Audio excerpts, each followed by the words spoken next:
The lights dim, the masks rise, and the woman I married is dancing with my department star performer. Tonight, her secret becomes everyone's spectacle. Buckle up, this is justice in disguise. I work in corporate finance at a mid-sized tech company.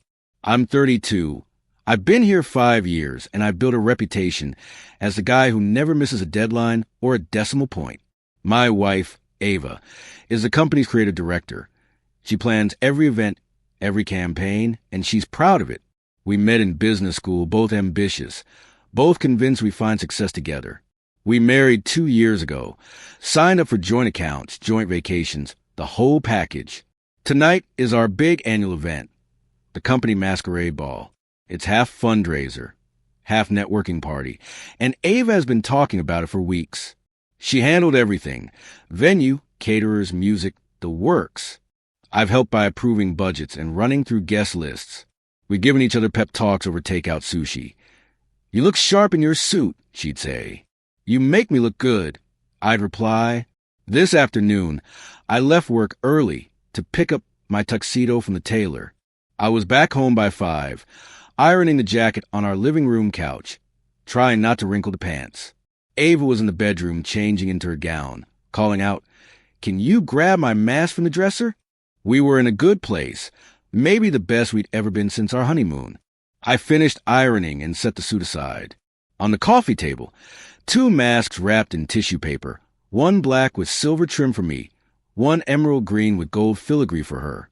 I arranged them side by side, then went to the kitchen to fill 2 glasses with sparkling water. I wanted us both clear-headed tonight, not buzzed. We had speeches to give. At 6:30, Ava emerged looking like she just stepped out of a magazine. Her hair up, her dress sleek, her mask in hand. She smiled when she saw me in my suit. "You clean up nice," she said. We took a selfie in the hallway mirror, me with my arm around her waist, both of us grinning under our masks. I posted it to my private story. Game night upgrade, corporate edition.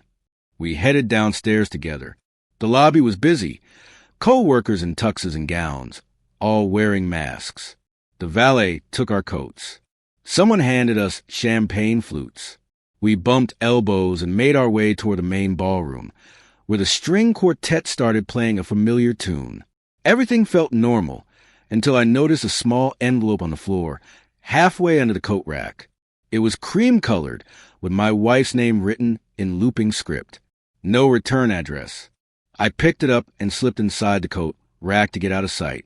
My thumb broke the seal. Inside, a folded piece of paper and a phone screen photo. The photo showed Ava and another man in a hotel lobby. They were close, too close for a friendly conversation. His arm was around her shoulders. Her head leaned in toward him. The paper had a text message printed on it. "Tonight at midnight.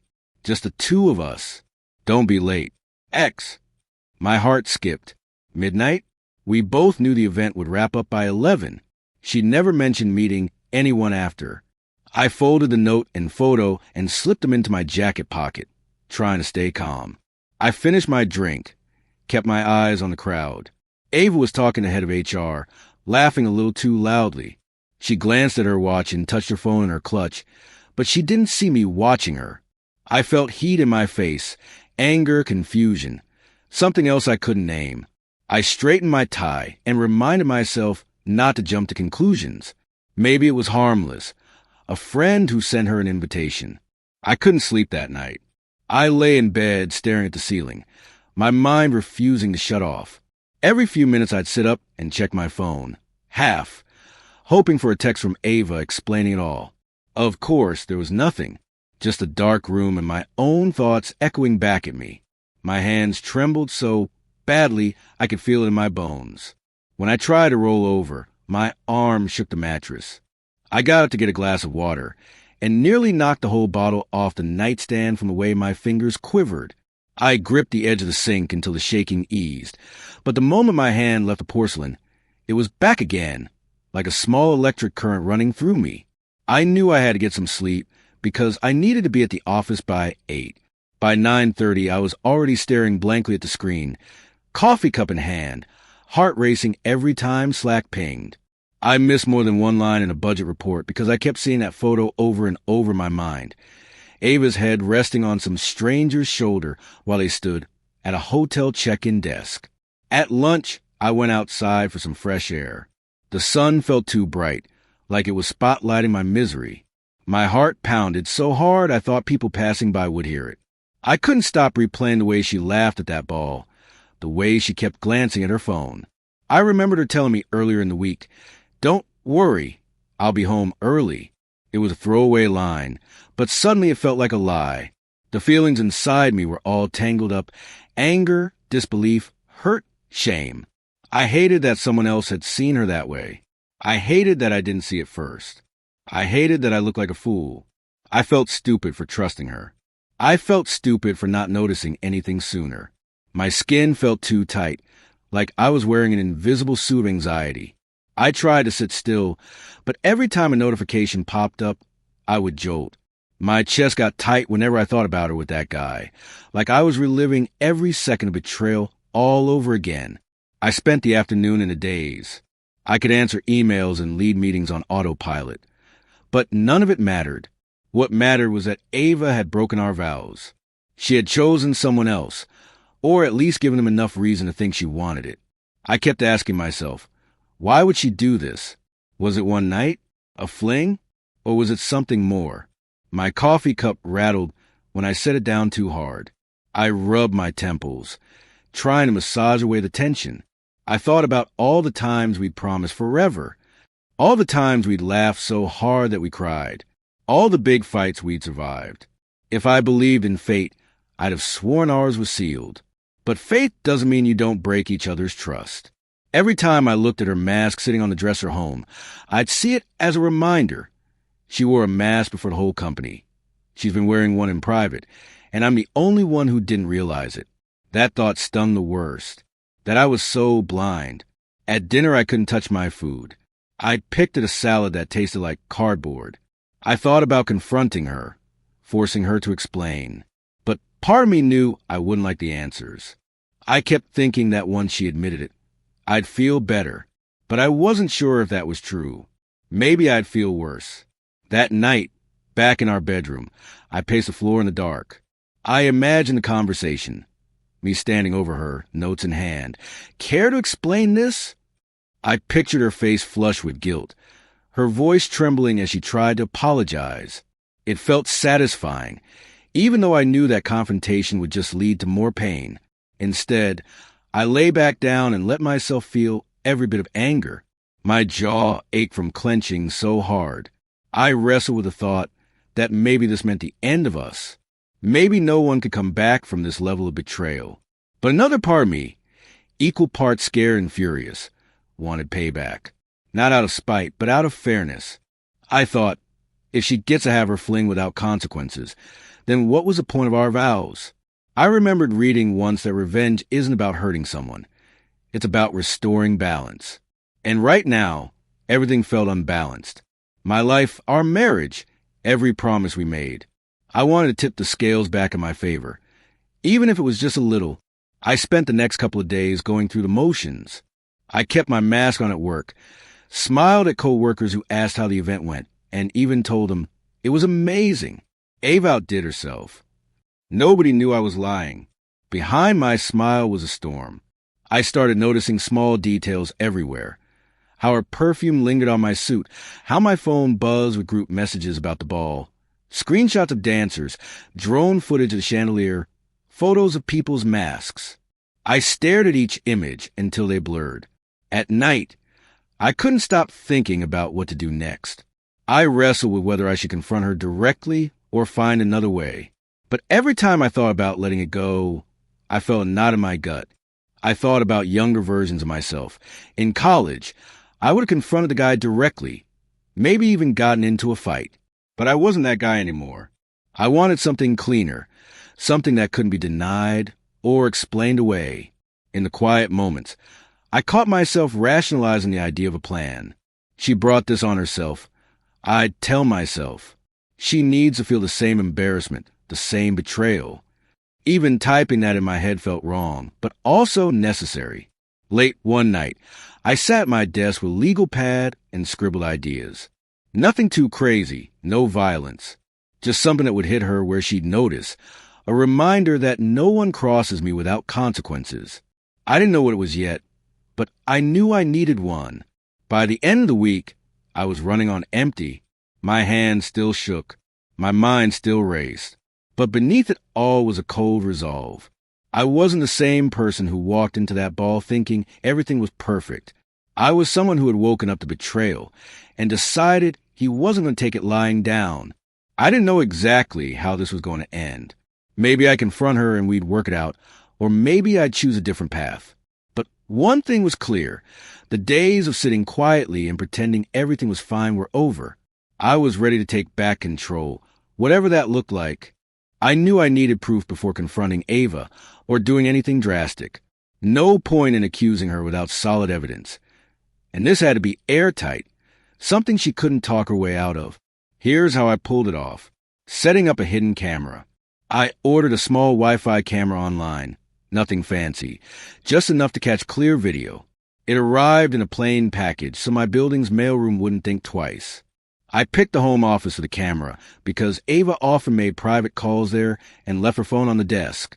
One evening when she stayed late at the office, I grabbed the camera and went upstairs. I told our building's maintenance that the Wi-Fi signal had been spotty and I needed to move our router closer to the office. While repositioning the router, I slipped the camera behind a stack of books on her desk, angled toward the chair. It was barely noticeable, just a tiny black dot hidden in the shadows. Mini cliffhanger. Halfway through, I heard the building security guard's footsteps outside our door. I froze, heart pounding, praying he wouldn't knock. Luckily, he passed by. If he'd come in, that night's plan would have fallen apart. Capturing her text messages. Next, I needed her chat history. Ava's phone was Face ID locked, but she was away at an event and left it on the living room coffee table. I waited until I heard the shower running, then sneaked in, picked it up, unlocked it with her face still on the screen, and opened her messaging app. I scrolled through the last few days of conversations with that mystery guy. There were messages about midnight plans, casual flirty comments, and things that went way beyond a harmless work relationship. I took screenshot of everything, timestamps, full threads, her responses. Then I cleared the notifications, so she'd never know. Mini cliffhanger. My hand shook so badly that the phone buzzed with missed fingerprint attempt notification. I dropped the phone, but caught it just in time and swiped away the alert. If the notification had stayed, Ava might have realized someone had been on her phone, enlisting an IT friend. I couldn't just sneak my edited video into the company presentation without inside help, so I reached out to my friend Mike, who works in IT at the same office. We used a game together in college, and I knew he'd have the kind of access I needed, but I also knew he couldn't go too far. I messaged him, "Hey, need your help? I want to check something in tonight's slideshow. Can you pull me a copy of the current deck before tomorrow's event?" He replied almost immediately, "Sure, but you know I can't break rules. I'll upload it to our shared drive under a generic name." An hour later, he confirmed the file was ready. I downloaded it to my laptop, backed up the original, and got to work inserting my evidence. A few seconds of behind-the-desk footage showing Ava whispering with that guy, followed by screenshots of her texts. I kept it short, just enough that anyone watching would recognize what was happening. Mini cliffhanger. While saving my edits, my computer froze. I stared at the spinning wheel for what felt like a lifetime. If it had crashed, I'd lose all the work, and the entire plan would unravel. Thankfully, it recovered, and the edited file was intact. Timing the file swap. The final step was the riskiest, swapping the original slideshow for my edited version right before the presentation. I knew the event crew would grab the file from the shared drive about 15 minutes before showtime. So I set reminders, one for 30 minutes before handoff, another for 10, and a final countdown for 5. On the night of the ball, I told Ava I'd meet her downstairs in 10. Instead, I slipped away, badge in pocket, and raced back up to the IT room. The hallway lights felt too bright, every step echoing like a drum. I logged in, navigated to the shared folder, the one Mike told me about, and hit replaced on the file with my edited copy. Mini cliffhanger. Just as I hit enter, my phone buzzed with a text from an unknown number. I froze, half expecting a warning from IT security that they'd spotted the swap. I ignored it, quickly pulled out my tie and jacket from the equipment rack, and slipped them on before anyone could question why I was up there. By the time I reached the ballroom entrance, my heart was hammering so hard I thought it might burst. I slipped into the crowd, mask on, and found my seat just as the lights dimmed for the slideshow. The first slide flickered up company logo. Event title seemed normal, but I knew what was coming. Every second now counted. I leaned forward, wondering if my edits would play correctly or if some glitch would expose me before the real show began. The tension was unbearable, but I sat still, mask hiding my expression, ready for the moment when the audience would finally see the truth. I told Ava I'd meet her at the ballroom entrance in 10 minutes. She smiled, adjusted her mask, and walked off toward the crowd. As soon as she disappeared behind the swinging doors, I ducked into a side hallway and followed the signs to the event tech room, the place where they load the slideshow onto the main laptop. By the time I got there, a small crew was packing up cables and carrying cases. I slipped in behind a stack of speaker boxes, heart pounding so loud I was sure they'd hear it. My badge still let me into the room, and no one stopped me as I sat down at the console that controlled the projector. The tech guy backstage had stepped out for a smoke, leaving everything unlocked. I opened the media folder on the laptop and saw the file labeled Tonight's Presentation. My fingers hovered over the keyboard.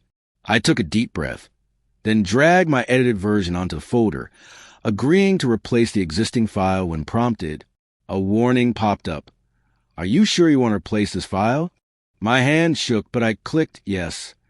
In that moment, I felt every second stretch out, like the world paused to watch my cursor blink. The replacement bar filled, then disappeared. I closed the window, exhaled slowly, and backed out of the room before anyone could question me. I straightened my tie in a nearby mirror and checked the time. Showtime was in 5 minutes. Perfect. Walking back into the ballroom, I slipped past guests in elaborate masks and glittering gowns. The air was thick with champagne bubbles, soft laughter, and the string quartet's final rehearsal notes. Tables draped in white linen were topped with tall floral arrangements and flickering candlelight. The chandeliers cast a warm glow, and everyone looked polished and excited. I felt like an actor sneaking on stage before the curtain lifted. Once I reached my seat, I sat between two colleagues, neither of whom noticed how pale I probably looked under my mask. The lights dimmed, and the master of ceremonies stepped forward, tapping the microphone. He reminded everyone to silence their phones, congratulated the fundraising team, and introduced the presentation as the highlight of the evening. The audience applauded politely, glasses clinking. The first slide appeared on the big screen, the company logo against a dark background. A familiar chime played, the same one they use every year. Then the title changed to Annual Performance Review, and the audience settled into numbers charts and projected goals. For 30 seconds, it looked exactly like a normal corporate slideshow. Just as I had planned, the next slide flashed, and it wasn't a bar graph. It was a grainy clip of my home office camera footage. The video showed Ava pacing back and forth, phone in hand, talking softly, her exact words blurred by the camera quality, but her voice unmistakable. I felt my stomach drop, but I didn't move. Gasps rippled through the room. Some people leaned forward, curious. Others exchanged worried whispers. The music stopped, and the presenter, oblivious, clicked to the next slide. That slide was a screenshot of her text conversation with the mystery guy, messages about midnight plans, flirty emojis, and her casual replies.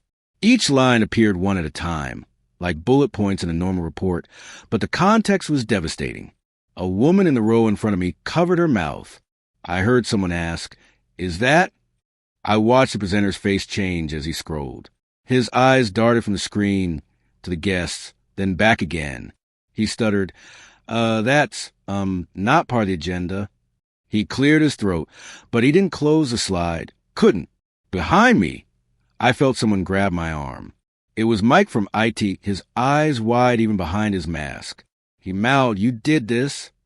I nodded, though he already knew. The room fell silent. Even the quartet had stopped playing. Then came the final slide, a split screen of two images, one of Ava and the guy laughing in that hotel lobby, the other of us at our wedding, smiling in a picture on the coffee table at home. Underneath, big red letters. What happened behind closed doors shouldn't stay hidden. There was a beat of utter stillness, like everyone's heart had skipped. Then whispers turned to murmurs, murmurs to outright shock. Someone near the front stood up to get a closer look. A few people took out their phones to record it. On the side stage, the MC's microphone squealed as he fumbled to say something, anything, to regain control. Across the room, I saw Ava frozen by the edge of the stage. Her hand flew to her mask, pulling it off, eyes wide with horror. I didn't feel triumphant anymore. Instead, I felt weightless, like I had powered a cannon that I couldn't control. Ava's colleagues drifted away from her, forming small clusters, pointing and whispering. The guy she'd been meeting was nowhere to be seen. He must have left earlier. I watched her shoulders slump as she realized what had happened. I couldn't read her face beneath the mask anymore. Her bare look said it all. Somewhere behind me, I heard the presenter apologize, but no one cared about projections anymore. The air buzzed with questions. Why would someone do this at a party? Is she even married to him? I thought she was loyal. People edged away like she had a contagious secret. I sat still, taking in the scene. The slideshow clicker was forgotten on the podium. The cameras aimed at the stage were still rolling, capturing every moment. I reached into my pocket and felt the note I'd found in the lobby, proof that this wasn't a mistake. In that chaos, I realized this was more than revenge. It was a declaration that trust has limits, and masks, no matter how beautiful, can't hide everything. I stayed where I was until the crowd dispersed and security escorted Ava off the floor. I didn't follow. I didn't speak. I just sat in the dim light, staring at the screen that now displayed the default screensaver. When I finally stood up, it felt like waking from a dream.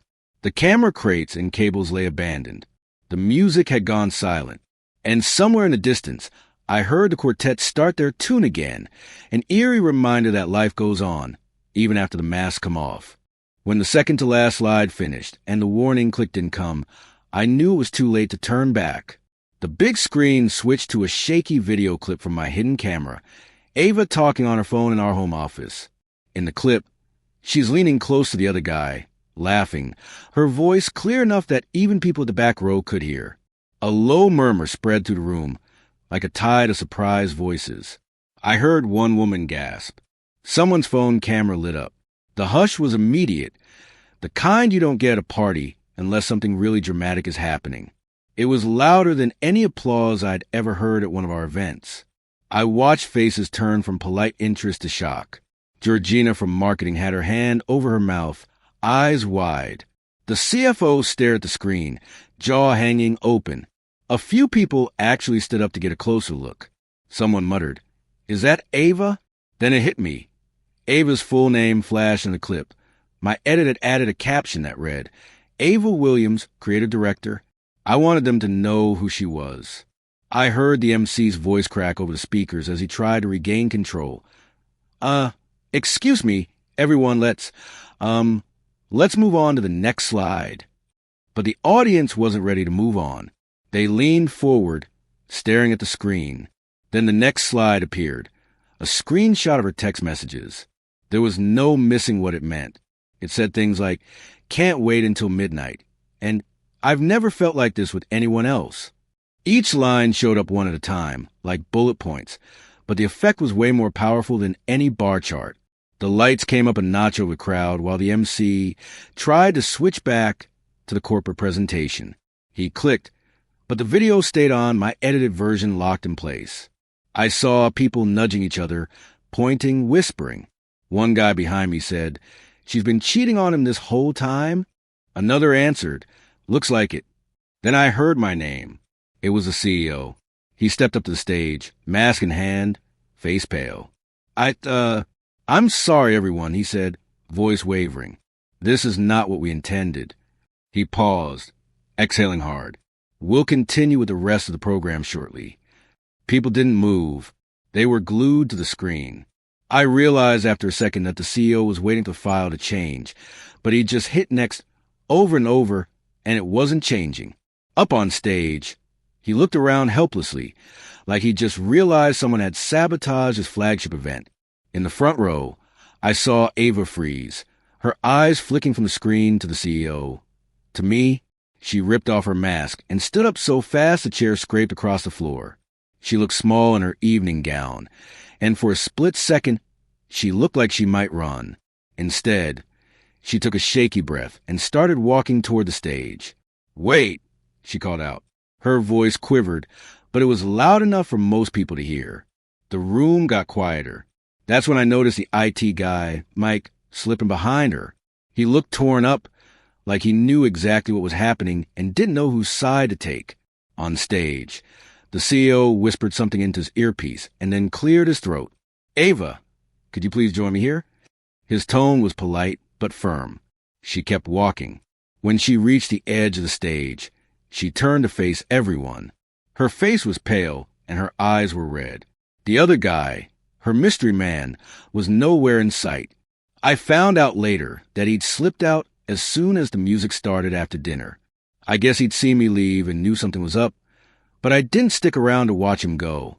On stage, the CEO took a breath and said, "Ava, as you all know, this company values trust and integrity above all. We have reason to believe that you have misused company time and resources for personal reasons." He looked at her directly. "Effective immediately, you are relieved of your duties." The room erupted. People whispered. Some laughed nervously. Others shook their heads. I heard one guy say, "She was the best director we had." Another said, "I can't believe she'd do something like this." Ava's shoulders hunched. She looked at the CEO, then at the screen showing her text messages, and I saw her mouth open, like she was going to say something, but no words came out. Security stepped forward, politely but firmly, and one of them held out a clipboard. "Please sign here, ma'am, to acknowledge you received the notice." She stared at the clipboard as though it were poison. Then, without a word, she signed it. Her handwriting was shaky. Someone handed her a coat, and she slung it over her shoulders. She didn't look at me. She walked off the stage, head down, disappearing into the back room. I felt a twist in my gut. Victory tasted strange when I saw her like that. The CEO tapped the mic again. "We'll pause for a moment while everyone processes this. We'll resume shortly with the rest of the program." He stepped away from the mic, mask back on, looking like a man who'd lost control of his own event. The lights dimmed back to party level, but the mood had changed. People huddled in groups, whispering. The string quartet restarted softly, but no one moved to the dance floor. I stayed in my seat, mask off, watching as my colleagues snapped pictures of the empty stage. A few approached me.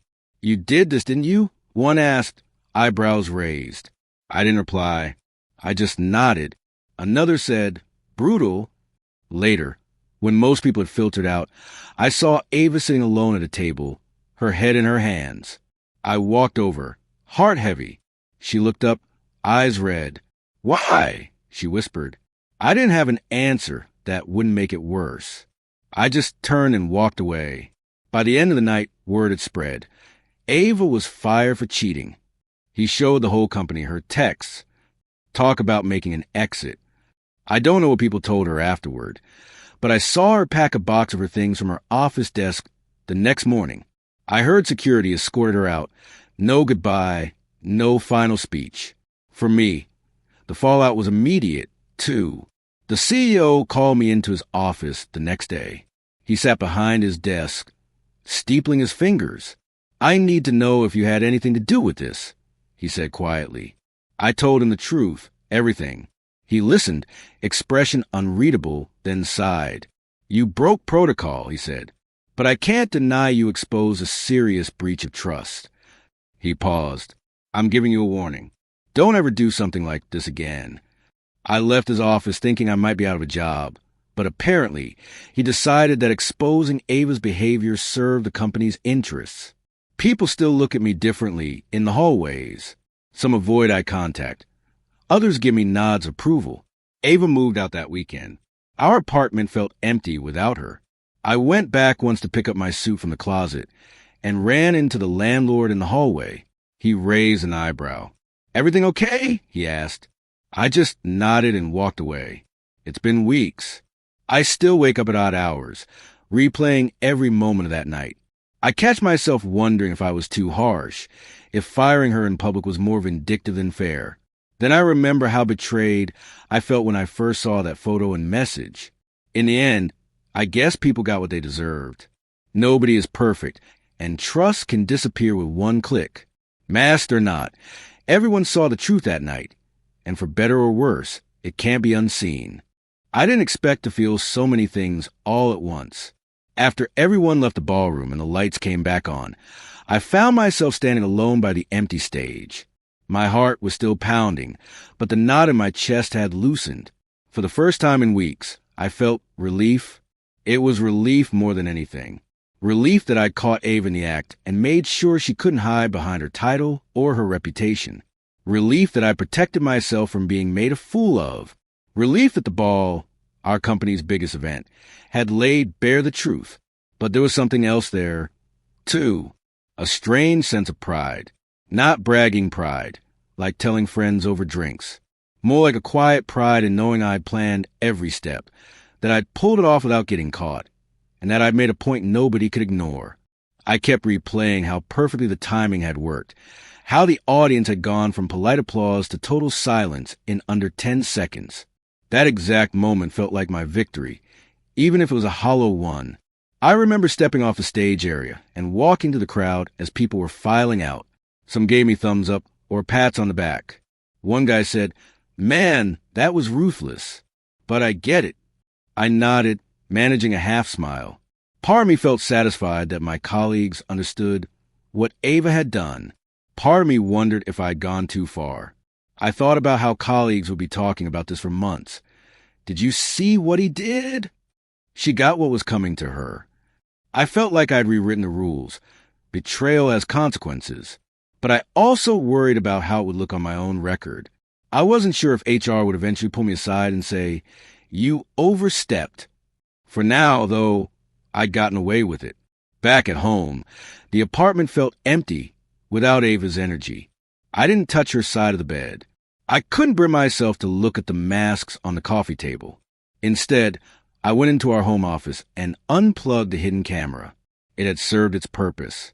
I packed it away in a drawer and closed it, as if I could erase the memory. That night, I slept for the first time in days. My dreams were quiet. No more her face or his messages. Just peace. Waking up, I realized I hadn't woken up in weeks feeling calm. It was strange, almost foreign. Over the next few days, messages piled up. Some colleagues thanked me in hushed tones, like I'd done them a favor by revealing the truth. One of the senior managers sent me a direct message. "I don't know how you got that footage, but I respect it. She deserved that." And yet, even with praise, there was a part of me that doubted whether revenge was the right choice. I asked myself if I should have confronted Ava privately first. Maybe I should have tried couples counseling. Maybe I could have given her the chance to explain. But every time I thought about Mercy, I remembered how easily she lied, how she betrayed our vows. And that reminder always made me think that holding her accountable publicly was the only way she'd feel any real consequence. A few weeks later, I ran into Ava in the parking lot. She was carrying a cardboard box, her office things. She stopped when she saw me, eyes wary. I nodded. She swallowed hard and said quietly, "You were right." It stopped me cold. I hadn't expected an apology. Just those two words, "You were right," carried more weight than any confrontation. She didn't say "I'm sorry," but in that moment, I felt like I'd gotten the closure I needed. A couple of days after that, I bumped into my IT friend Mike in the break room. He looked at me and said, "You know, I think she got off easy. If I'd been you, I'd have gone even harder." He laughed, and I managed a grin, but I felt a little uneasy. His approval felt hollow, too. It reminded me that planning and execution don't always heal the wound. They just shift the pain around. Still, the dominant feeling was that of justice. I kept hearing people say, "That was fair. She broke their trust. Even the CEO told me in passing, "You handled a messy situation." I appreciate that kind of resolve. That meant more than anything, knowing the top of the company saw it as necessary, not just petty. Now, as I look back, I'm proud of what I did, but I'm also aware that I set a new standard, one that maybe I'll regret someday. I protected myself and exposed the truth in the most public way possible.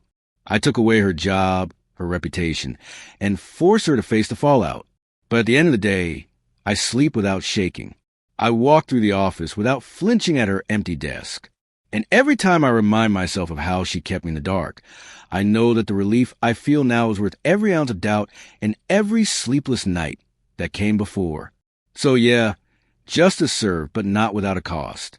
And in the quiet that followed, I finally felt like I was back in control of my life. Revenge isn't about getting even. It's about restoring your own peace of mind. When someone betrays your trust, you can either stay hurt forever or take action that reminds you of your worth. This story shows that justice doesn't always come from courts. Sometimes it comes from making sure lies don't stay hidden. Just be careful. Once you pull the trigger, there's no turning back. If you've ever plotted your own clever payback, share it in the comments below. Don't forget to like this video if you felt that sting of betrayal, and subscribe for more real-life stories of karma in action. Hit the bell icon so you don't miss our next tale of standing up and getting the last word.